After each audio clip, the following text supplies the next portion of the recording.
Algebra Word Problems, number 11a. Write, decipher, solve equations for multi-step problems. So a multi-step problem will contain more than one operation. I want you to throw the order of operations out the door right now, just for now.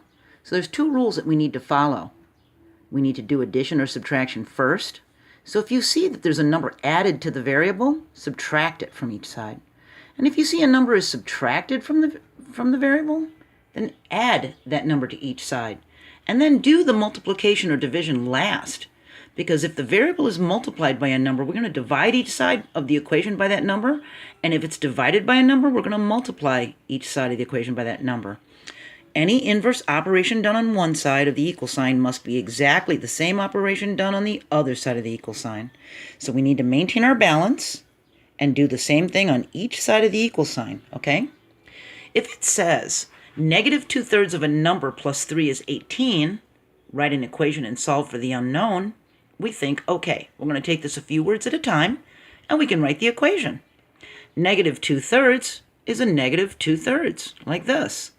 Of a number means, well, of n, of an unknown number. Plus 3 is 18, is always means equals, gives us a plus 3 equals 18. We add them together.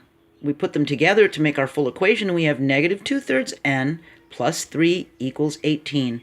So remember, we're trying to get the variable alone on one side, right? The n, we're trying to get it alone. So the first thing I can see that we can do, because the n is on the left side and we're trying to get all these numbers away from the n, is we can get rid of this plus 3. We can subtract 3 from both sides, turn this into a zero pair, and then we'll be left with negative 2/3 n equals 15.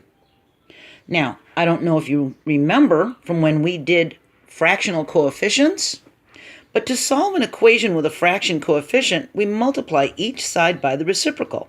And remember, when we invert a fraction, we write its reciprocal. So if it says 1/3, the reciprocal is 3/1. It's flipped upside down, okay? So that's what we're going to do for this one. It says negative 2/3. We're going to multiply each side of the equation by its flipped version of 3/2. And it's also negative, okay? So negative 3/2, and this multiplied together cancels each other out. See? The 3 times 2 and the 2 times 3, it's going to cancel itself out as a 1. And what do we do when we've got 1 in front of a variable? We just throw it away because we don't need to see a 1 in front of it. We know there's 1n, right?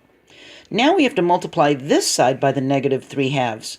15 times negative 3 is negative 45. And 1 times negative 2 is negative 2. So we got a negative 45/2. When we do the division and we simplify this, we get negative 22.5. We can check it by plugging it into the equation. It was negative 2/3 n, so now we have negative 2/3 times negative 22.5 plus the 3 equals 18. And we figure this out, and if it works out, then we know we did it correctly. Okay? Let's try another one. Let's try deciphering another one. The sum of 39 and 21 is 46 more than a number. What is the number? All right, we're going to take it a few words at a time. The sum of 39 and 21, well, that's easy. That's 39 plus 21. That means we add, right? The sum, that's the answer in an addition problem, is 46. So is, remember, is means equals. Is 46 gives us an equals 46 more than a number. So more than is going to be a plus sign and then n for the number. So now we put it all together for our equation, and we've got 39 plus 21 equals 46 plus n. Now, we need to solve it for the variable, all right? That's this n. We need to get him by himself. And what can we do to get him by himself? We can get rid of that 46, can't we? So we'll subtract 46 from each side to get the n alone. Well, we added the left side first. Sorry about that. We added the left side and we got 60.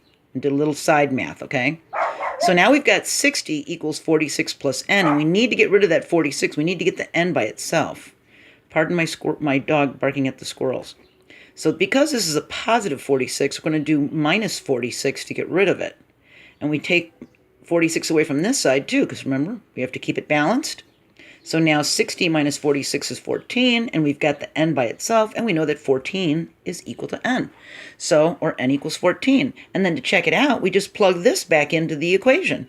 Is 14 on this side of the equation going to make them both equal 60? Well, yes, it does. So we know we did it right. See? So I'm going to make another video, and I'm going to do another reciprocal, and I'm going to make a couple more examples. So if you want to watch the next video, 11b, for a little more help, go ahead. And if you think you've got this and you know about multi-step equations, then go on to number 12. But you might just want to check out the next one just to get a little more help. Okay? Bye.